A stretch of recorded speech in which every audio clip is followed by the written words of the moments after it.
On October 22, 1962, President John F. Kennedy broadcast a special message to the nation from his office in the White House. Here is President Kennedy as he delivered that message, bearing on recent events in Cuba.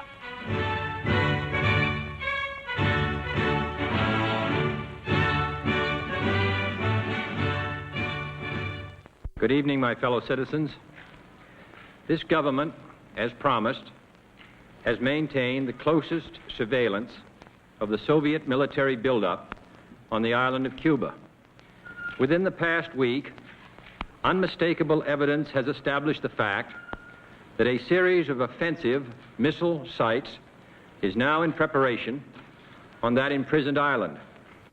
The purpose of these bases...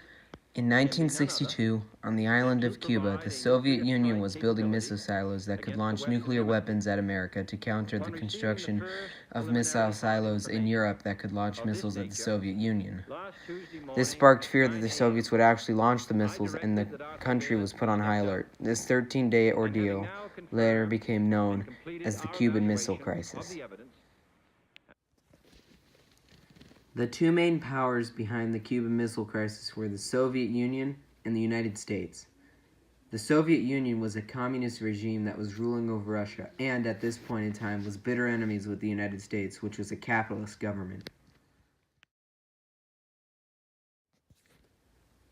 The Cuban Missile Crisis was the closest the world ever got to World War III, and it was spawned by fear from both sides. Fear that originated in the spread of communism and the changing ideals of capitalism. There were several causes to the Cuban Missile Crisis. One of them was the building of nuclear missile silos in Europe to keep the Soviet Union at bay, but the Soviets took this as a threat, and in order to keep them from launching the missiles, the Soviets thought the only thing to do was to build missiles that could reach Western countries.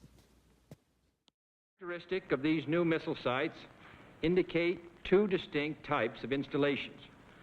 Several of them include medium-range ballistic missiles capable of carrying a nuclear warhead for a distance of more than 1,000 nautical miles. Each of these missiles, in short, is capable of striking Washington, D.C., the Panama Canal, Cape Canaveral, Mexico City, or any other city in the southeastern part of the United States, in Central America, or in the Caribbean area. Another critical event that led to the Cuban Missile Crisis was the Cuban Revolution of the 50s. The Soviets had been looking to expand ever since the blockade the Western world put up on their communist ideals.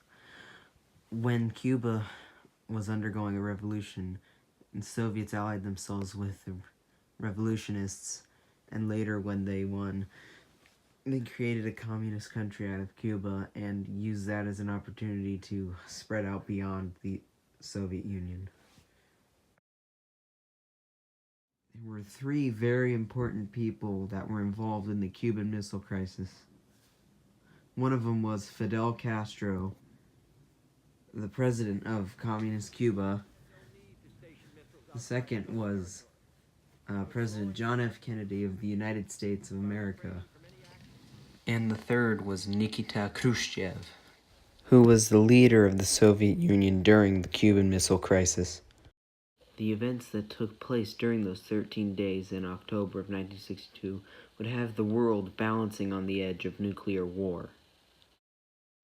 There are still some lasting effects from the Cuban Missile Crisis. There is still some tension between Russia and America, but it did help lead to the end of the Cold War.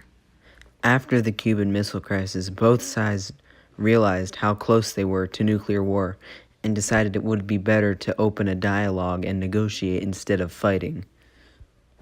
The global spread of communism and the changing economic ideals of capitalism led to the tension between the two most powerful nations in the world, and that almost caused World War III. But did eventually lead to more diplomatic converse instead of threats.